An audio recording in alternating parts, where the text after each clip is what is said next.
Reporting. Thanks, Sarah. Mark Regev is the spokesman for the Prime Minister of Israel. Mark joins us now live from Jerusalem. Are we going to see Israeli ground troops in Gaza? Obviously, you understand that I can't go into operational details, only to say that we will do what we need to do to protect the people of Israel. I mean, 1 million Israeli civilians, that's 1/7 of our population, have been on the receiving end of these rockets from Hamas-controlled Gaza for months now. Bombardment after bombardment, and they've attacked our cities, our villages. We will keep our options open. We will act until we can achieve peace and quiet for those Israeli citizens who deserve to live in peace and quiet. Ultimately, you've got a whole generation of young children who, instead of today sitting in a classroom, are sitting in bomb shelters, and it's happened too often. This has to end. How do these airstrikes, Mark, bring peace and quiet? Because we are targeting the Hamas military machine. We're targeting their command and control. We're targeting their missile launching facilities. We're targeting their missile storage facilities. We are dealing a blow to Hamas, which I hope, when we come out of this, will bring a period of quiet. Ultimately, there's no solution but peace.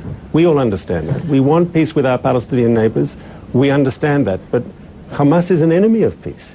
Hamas is dedicated to destroying the state of Israel. They say any Palestinian who negotiates peace with Israel is, of course, a traitor to their extremist agenda. And so it's important to understand that we are defending ourselves today, but we still, at the same time, extend a hand to our Palestinian neighbors. We want peace, we want reconciliation, we're ready for negotiations. We're talking about targeted operations here. Among the casualties, you've got, things, 2 children, a pregnant woman, a baby, 15 children are wounded. These aren't targeted operations. I beg to disagree, and first of all, I urge you and all the media, you've got to be very, very careful with the information that Hamas puts out from Gaza. As you know, there's no independent free media in Gaza. It's difficult to find good information. Hamas has lied so you don't about a believe number of there are things over any the last children day and a half. casualties, any pregnant women casualties? No, I didn't say casualties? that. I did not say that. I said you've got to be careful with the information coming out. I can say the following.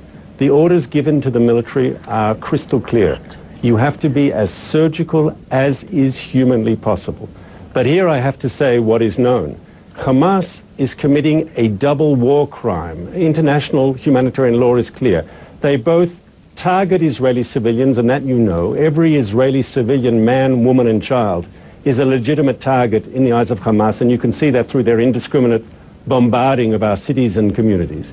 But at the same time, their second war crime, specifically against international humanitarian law, is that they bury their military structure, their military infrastructure, inside civilian areas. We have released pictures now of them launching rockets right next to civilians, and we urge Gaza's civilians. We know Hamas is using you as a human shield. Please, if you can, vacate areas adjacent to Hamas military installations. You are not our target. In many ways, we see the people of Gaza as a victim of the Hamas regime. Isn't the Middle East already volatile enough with the situation now because of the Arab Spring, because of its aftermath? Aren't you making an already bad situation worse? The bottom line is we didn't want to be here. The bottom line is if the border had been quiet, if they weren't targeting our people, if they weren't shooting rockets into Israel at our cities, this operation wouldn't have had to be. It would have been superfluous. If Israel wasn't doing targeted airstrikes.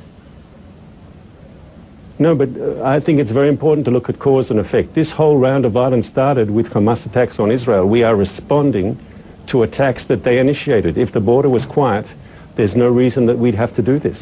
But in the last month alone, you had 3 escalations of violence, each one initiated by Hamas. I mean, it's got to be remembered who Hamas is.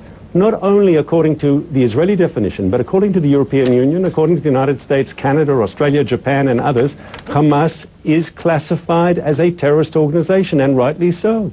This is an organization that holds power in Gaza with an iron fist. They've destroyed all independent civil society in Gaza. They're trying to create a Taliban-type state. They have sacrificed the real needs of the people of Gaza on the altar of their jihad against Israel. Do you think the people of Gaza want this struggle? Do you think the people of Gaza want to see these attacks? Like the citizens of southern Israel, the people of Gaza are also victims of this terrible Hamas regime. Mark Regev, the spokesman for the Prime Minister of Israel, speaking to us from Jerusalem. That's one side of the story. CNN will be speaking a little bit later to Osama Hamdan.